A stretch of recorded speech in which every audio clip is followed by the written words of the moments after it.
Halo semuanya, kita ngopi yuk. Yuk ngopi. Ngobrol pinter bareng Lisa dan Leo.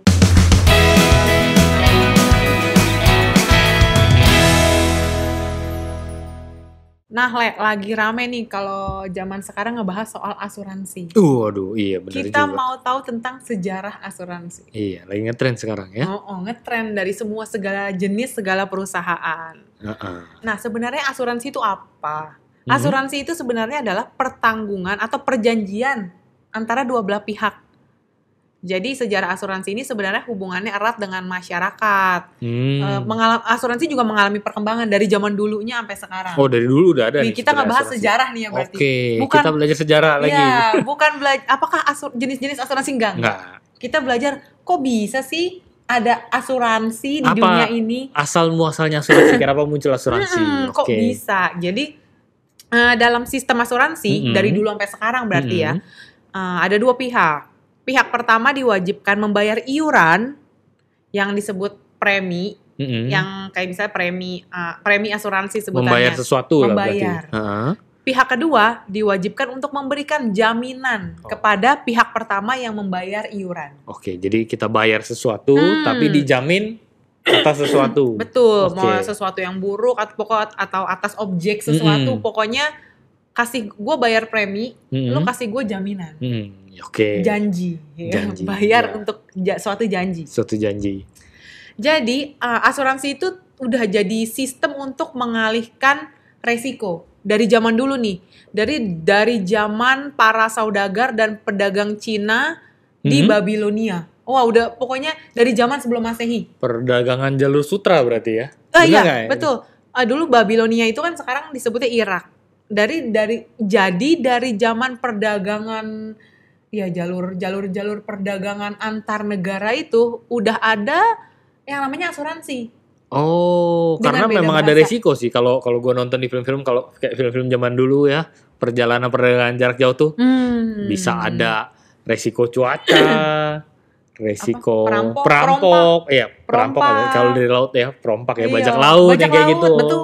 Oh, jadi asuransi udah dari zaman itu dulu? Dari zaman sebelum Masehi udah ada sistem asuransinya. Oke, kayak gimana tuh? Jadi, dulunya para pedagang yang menghuni di sekitaran Sungai Tigris, Sungai Eufrat dan Tigris itu biasanya mereka itu berdagang dengan menggunakan kapal.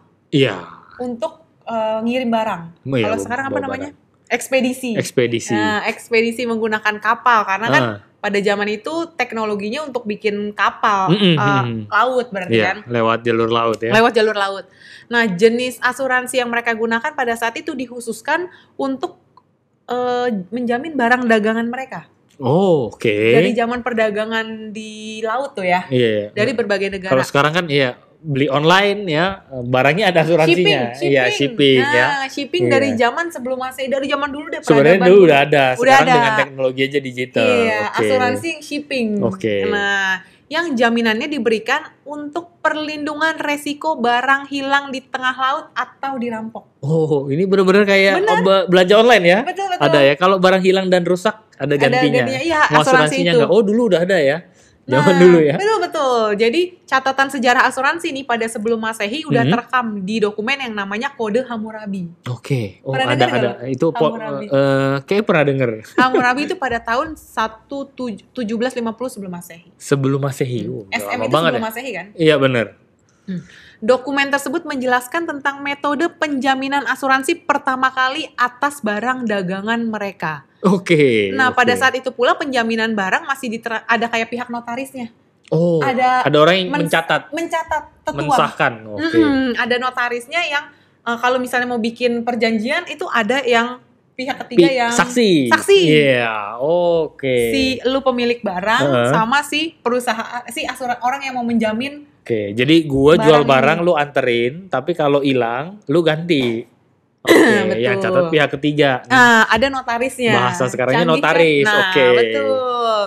Jadi kan selama zaman kuno makin kesini kan berevolusi tuh. Jadi sebenarnya asuransi itu dikembangkan oleh bangsawan Romawi dan Yunani. Oke, balik lagi ya peradaban Romawi sama Yunani ya. Oke. Tapi kalau asuransi kesehatan dan jiwa baru diadakan itu 600 sebelum Masehi. Oh, jadi zaman sebelum Masehi juga ada sebenarnya. Sistemnya ya. Oke. Dengan nggak tahu namanya apa, tapi ada sistem asuransi kayak gitu. Oke.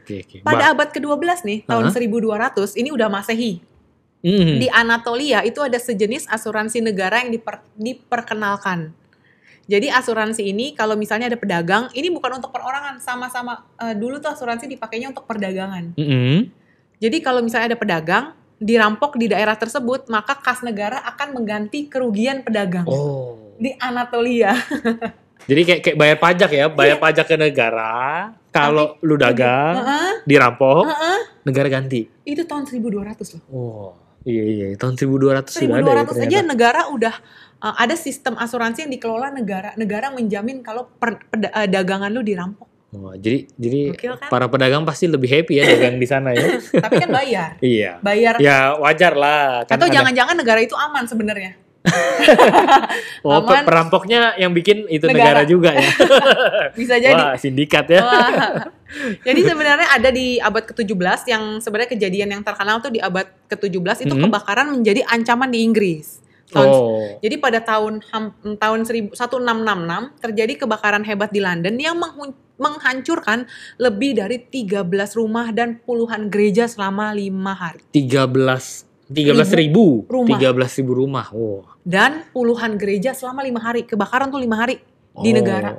Iya, karena nyamber-nyamber. Nah, dan dari peristiwa tersebut ada seorang dokter, ekonom sekaligus kontraktor namanya Nicholas Bourbon menciptakan asuransi kebakaran. Oh, kalau yang dulu asuransi untuk kerugian kerugian dagang. Sekarang asal-muasal asuransi kebakaran. Di abad ke-17. Di Inggris ya? Di Inggris. Jadi si Nicholas Bourbon ini mendirikan perusahaan asuransi kebakaran rumah pertama kali di dunia.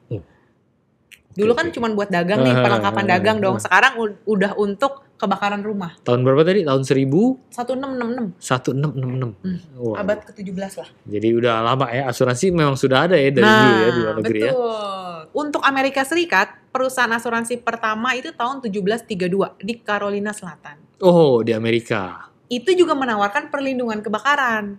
Sama ya. Karena pada tahun 1800-an perusahaan asuransi kebakaran ini baru berevolusi memasukkan asuransi jiwa dan perlindungan lainnya. Jadi yang modern itu tahun 1800-an. Baru ada asuransi jiwa. Asuransi yang lainnya misalnya untuk atas mobil atau atas objek-objek tertentu, rumah gitu. Mulai dikembangkan tahun 1800-an. Oke, itu di Amerika. Kalau asalnya dulu shipping aja di laut tuh, karena yang resikonya tinggi. Iya, karena kan zaman dulu perdagangan antar negara, antar pulau ya, jadi banyak resikonya. Belum penyakitnya antar negara, mati di tengah laut. Gue pernah nonton film Mongol ya, jadi memang sekali orang berdagang itu dari Eropa mengarungi Asia itu bisa makan waktu berbulan-bulan bahkan bertahun-tahun. Ini kan dari sini dijual ke sini, pokoknya dapat untung aja. Iya, karena dia kan pindah-pindah ya dari Eropa pindah ke Asia segala macam, muter ya. Gila, bertahun-tahun di tengah laut. Jadi ninggalin anak masih kecil, pulang beres berdagang ya, dagangan laku, anaknya udah gede. Oh iya benar. Iya benar. Jadi zaman dulu tuh kayak gitu. Jadi resikonya nggak cuma rampok juga sih, ada penyakit lah. Iya, dulu kan kapalnya kena bocor, kena ini ya. Iya benar sih, asuransi ternyata dari dulu udah ada. Tapi kan dulu benar-benar resiko terbesar adalah perdagangan di laut. Iya, memakan waktu bertahun-tahun. Nah, jadi kalau di Indonesia nih, itu kan berarti tahun 1800 di Indonesia. Menurut buku History of Insurance di Indonesia, jadi perusahaan asuransi pertama itu didirikan oleh warga Belanda. Namanya Batavia Brand Asuransi. Aduh, bacanya susah, Mastapic. Ya, Mastapic. Nanti ya bisa dimunculin ya kata-katanya. Itu didirikan di 18 Januari tahun 1843 di Kali Besar Timur, Jakarta. 1843. Dari Belanda. Jadi Belanda yang bawa konsep asuransi, emang ya Eropa sekali lagi menyebarkan konsep karena asuransi. Karena mereka udah ngerti ya, terus datang ke Indonesia, wah, tidak ada asuransi nih di Jakarta. Wah, masuk bisnis baru nih. Oke. Nah, setelah itu baru mulai lahir perusahaan-perusahaan asuransi yang sebenarnya induknya itu di Belanda. Kayak NV Handel Industri, itu juga ada namanya, pokoknya nama-nama bank industri asuransi yang sebenarnya ngambilnya dari Belanda. Namanya banyak deh, NILLMIJ. Ibaratnya mah perusahaan asuransi Belanda. Perusahaan buka asing cabang di Indonesia. Okay. Nah, tapi semua perusahaan asuransi itu hanya menargetkan orang Belanda. Oh, sebenarnya target marketnya orang Belanda yang ada di ke Indonesia. Oh, iya. Karena mungkin yang ngerti kali ya. Pasti, karena kan dari negara mereka. Dan pada waktu itu keuangan Belanda di Indonesia itu bagus banget.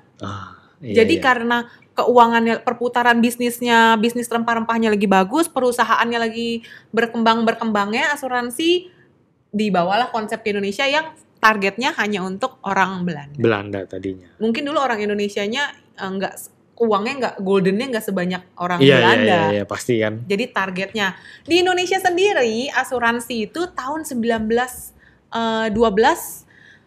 didirikan oleh anggota Budi Utomo.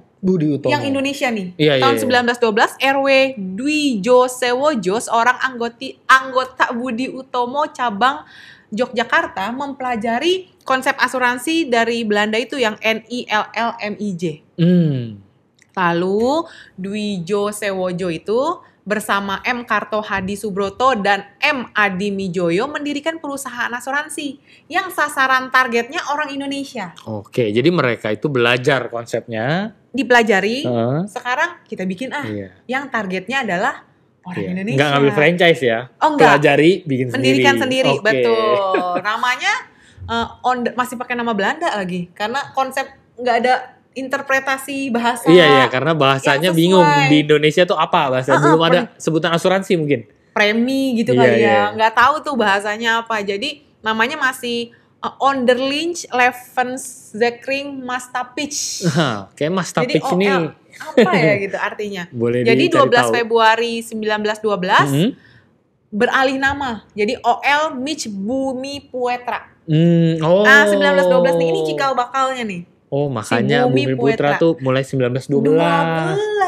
Oh, duluan mana dia sama Nyonya Menir ya? Wah, pertanyaan luar biasa. Ya, siapa dulu yang berdiri lebih lama antara Bumi Putra sama Nyonya Menir ya? By the way, sekarang masih ada kan Bumi Putra? Masih, kayaknya masih ada.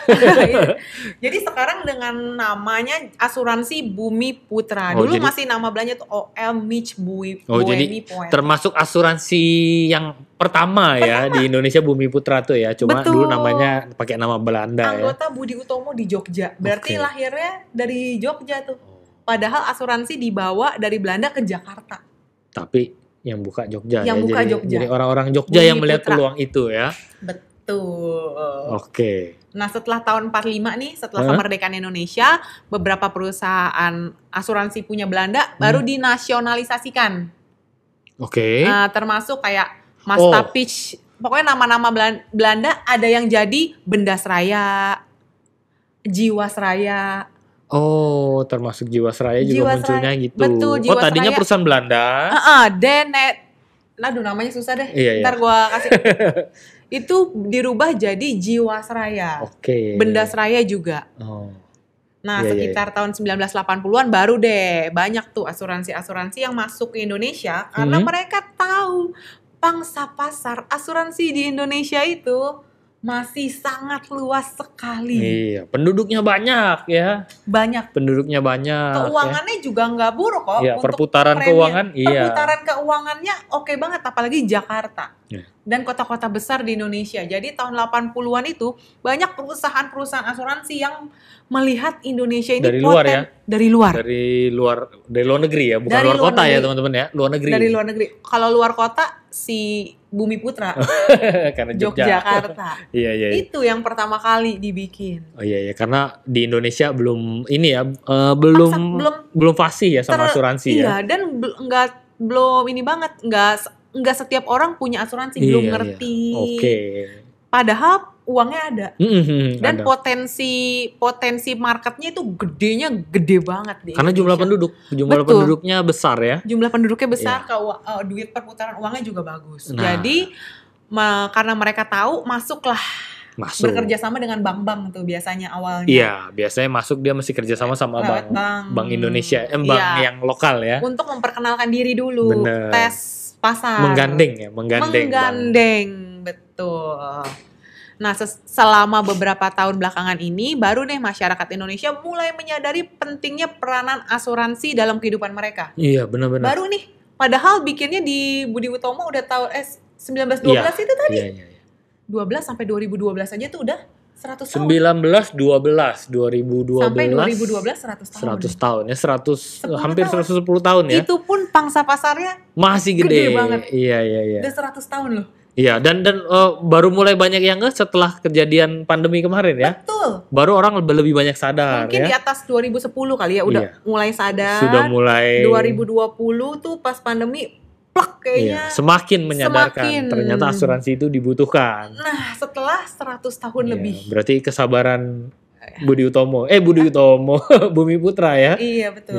Itu anggota Budi Utomo tadi. Iya, benar. Jadi, dalam hal ini sebenarnya sebuah kabar yang menggembirakan karena bagaimanapun juga asuransi itu kan bentuk perlindungan yang bisa kita jadikan sebagai upaya untuk menolong orang-orang yang kita cintai, yang sebenarnya akan kita tinggalkan sewaktu-waktu, yang entah kapan gitu. Sebenarnya itu perlindungan. Jadi semua orang sebenarnya kan pada akhirnya akan meninggal juga, entah nggak tahu kapan. Jadi sebenarnya itu hal yang menguntungkan asuransi. Cuman nggak semua orang memang paham dengan konsep dan klausul-klausulnya kali ya yang bikin susah dimengerti mungkin bahasanya. Ibarat kalau dulu kalau kan dulu asuransi perdagangan. Iya. Ya. Kalau dari mulai sampai selesai itu ada sejumlah uang yang harusnya didapat. Iya. Ya, tapi kalau di tengah-tengah ada risiko kan jadi nggak dapet nih. Iya. Nah, dijamin uangnya tetap dapet. Sama pihak keduanya. Pihak ketiga ya. Pihak ketiga. Yang pertama kan yang bayar premi dong. Oh iya, pihak keduanya yang jamin. Kalau sampai ada risiko dan gagal pun, lu akan tetap terima uangnya. Mungkin sama konsepnya dengan asuransi jiwa yang sekarang beredar. Jadi seorang pencari nafkah yang masih mau buat keluarga itu sebenarnya kalau tidak terjadi risiko, dia akan menghasilkan sejumlah uang buat keluarganya. Betul.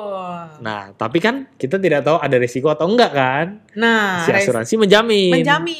Ya kalau Anda bayar premi, kalau sampai terjadi risiko, kalau nggak nyampe nih gitu, kita tetap akan keluarkan sejumlah uang yang sebenarnya pasti lu dapetin. Betul. Buat keluarga. Betul, pasti dapat sebenarnya kalau ngomongin asuransi ini ya. Iya, benar. Jadi kurang lebih konsepnya sebenarnya ya bentuknya dulu perdagangan, sekarang buat perdagangan, kebakaran, baru pindah ke barang jiwa tuh, kesehatan gitu-gitu kan. Jadi sebenarnya kan perusahaan asuransi ini banyak nih sekarang. Sekarang nih 2022 banyak banget. Dan udah banyak juga orang yang pakai. Jadi seperti yang kita ketahui asuransi itu kan manfaatnya dan keuntungannya beda-beda. Jadi sebenarnya penting tahu dulu fungsinya itu apa. Jadi yang sebenarnya kita tuh nolak kadang-kadang gue nggak mau karena di otak itu kan apaan sih gitu. Hal yang kita nggak tahu sebenarnya mungkin ada baiknya terima dulu informasinya ya. Cari tahu sebanyak-banyaknya dulu. Betul, informasinya aja. Jadi kalau seandainya entah berguna sekarang ataupun nanti itu bisa jadi opsi kan, pilihan. Yang penting menurut gue sih sekarang tahu dulu. Kalau semakin cepat asuransi kita tahu, akan semakin baik buat kita ya. Kan menentukan berguna buat gue saat ini atau tidak berguna itu urusan belakangan sebenarnya. Iya, tergantung masing-masing ya. Betul. Jadi mungkin dalam bahasa asuransi itu kadang-kadang soalnya bahasanya nggak lazim kita dengar gitu. Iya, mungkin pertanggungan ditanggung. Bahasa formal ya. Bahasanya dia. Jadi sebenarnya ini yang suka jadi salah tafsir kali ya. Jadi antara orang yang agent yang menjual asuransinya sama si calon nasabah yang kita sebenarnya awam. Lalu jadi biaya atau apa sih nih gitu. Benar. Ini sebenarnya apa sih, ini biaya yang gua keluarin atau uang yang akan gue dapatkan. Jadi sudut pandangnya itu yang dan pemilihan bahasa juga karena awam tidak terbiasa dengan bahasa formal gitu. Jadi supaya nggak salah tafsir, mungkin lebih baik kalau sekarang kan zaman informasi. Informasinya itu perlu kita dengar dulu. Sebenarnya manfaat yang dikasih asuransi, terutama kayak misalnya asuransi jiwa itu sebenarnya gede angkanya. Premi dan apa yang kita dapatin itu sebenarnya jauh banget. Biasanya dari apa yang kita keluarkan dibandingnya akan didapatkan itu sebenarnya gedean yang akan kita dapetin. Jadi penting atau enggak? Kalau menurut gue pribadi di zaman kayak gini setelah melewati pandemi itu penting, terutama kalau misalnya udah punya tanggungan atau jadi tulang punggung keluarga. Tapi kadang-kadang nih kalau pemula misalnya kayak gue nih nggak tahu kan itu apaan sih. Awam ya, kalau bener-bener awam sebenarnya asuransi apa sih? Kalau mau jelasin, mau cari tahu juga bingung maunya kemana. Nah untuk pemula yang pengen tahu kalau gue ambil asuransi tuh yang berguna buat gue apa sih gitu. Nyari taunya ke siapa, kan bingung tuh. Nah sebenarnya kita ada tips nih buat kalian pemula yang pengen tahu sebenarnya asuransi itu apa, karena itu udah ada dari abad ke-17. Iya, dari zaman sebelum Masehi loh, sebenarnya sudah sebelum ada. Masehi, iya, sebelum Masehi. Iya. Jadi sebenarnya ini sesuatu konsep yang sebenarnya baik. Konsep ternyata udah dari sebelum Masehi tuh. Yang sudah diterapkan dari dulu. Dari dulu konsepnya. Nah, buat kita karena awam jadi kita nggak ngerti. Nah, padahal itu udah peradaban. Iya. 2000. Wah, udah berapa ribu tahun yang lalu. Iya. Untuk kalian-kalian yang misalnya awam banget dengan asuransi tapi pengen tahu kok ini katanya berguna, sebenarnya ada 3 tips untuk mencari tahu beli produk asuransi misalnya jiwa atau kesehatan untuk pertama kali. Kira-kira apa sih itu asuransi, yang cocok apa? Betul. Ya. Ini 3 tipsnya. 3 tipsnya. Yang pertama, sebenarnya cari tahu dulu kebutuhan kita apa. Kita kan tahu nih ada kata asuransi sekarang. Yang zaman sekarang kata asuransi. Jadi perlu dipikirin. Oh iya, ada kebutuhan nggak tentang asuransi? Anggaplah misalnya kalau masuk rumah sakit ada yang mau bayarin nggak? Atau kalau yang punya keluarga mungkin jiwa yang kita ngomong setelah pandemi itu masalah meninggal dunia gitu ya. Finansial keluarga kayak gimana. Jadi yang pertama itu kita penting dulu, gue perlu atau enggak. Iya, perlu cari tahu sebanyak-banyaknya.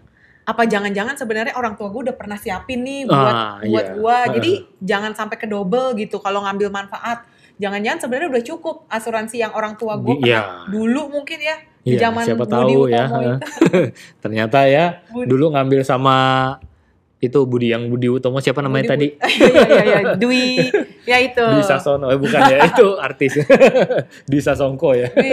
Jadi pertama kali itu mesti tahu, betul. Karena tahu dulu juga angka yang kita butuhin tuh sebenarnya berapa. Ya, mungkin cara cari taunya satu, teman-teman bisa browsing, itu yang pertama. Banyak informasi. Sekarang banyak informasi tentang cara menghitung, cara mengetahui kebutuhan, atau bisa menghubungi orang yang expert di bidang itu.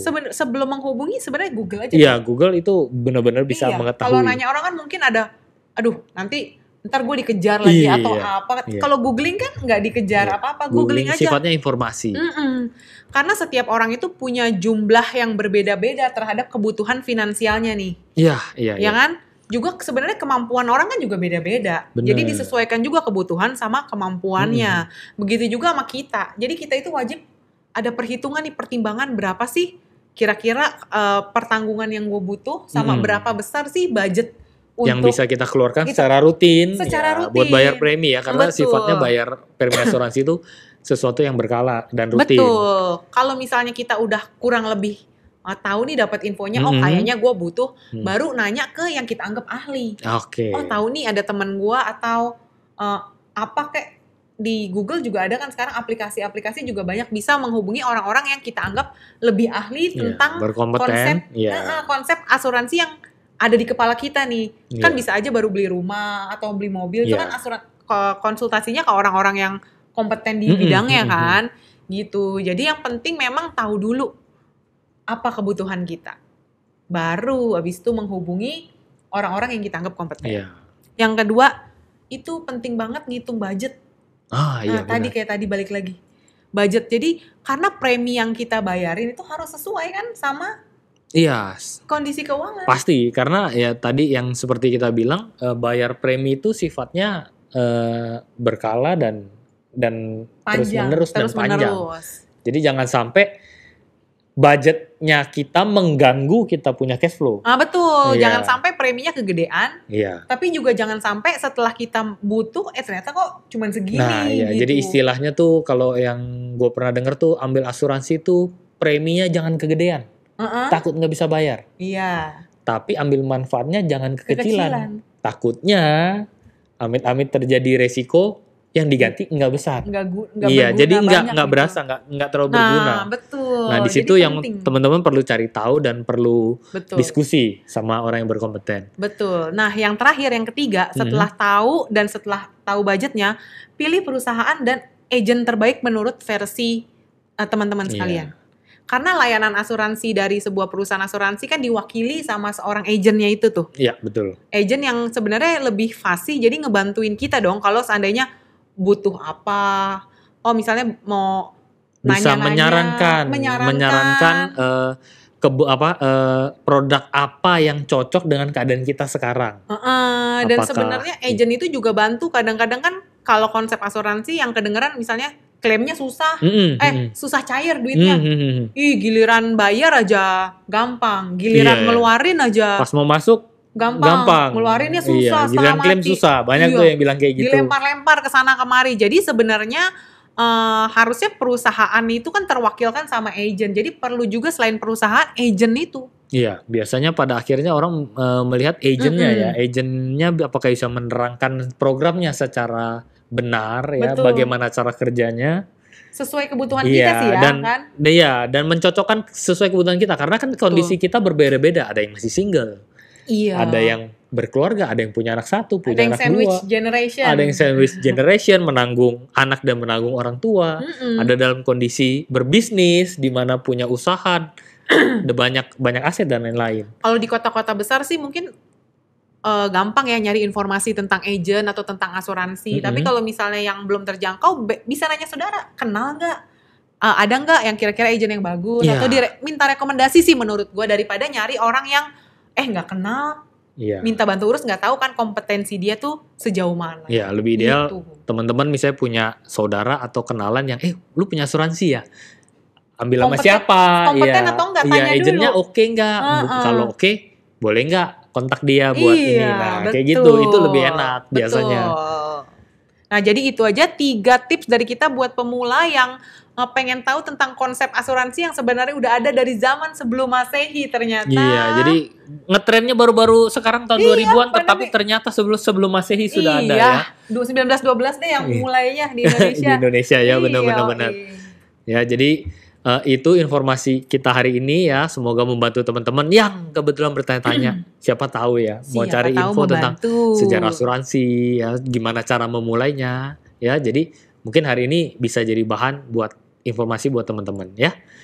Oke, thank you buat teman-teman semua yang udah mau ngeluarin waktu ngopi bareng kita kali ini. Jangan lupa like, share, and subscribe channel ini kalau kalian suka. Sampai jumpa di video-video selanjutnya. Hope to see you guys in the next video. Bye-bye. Bye-bye.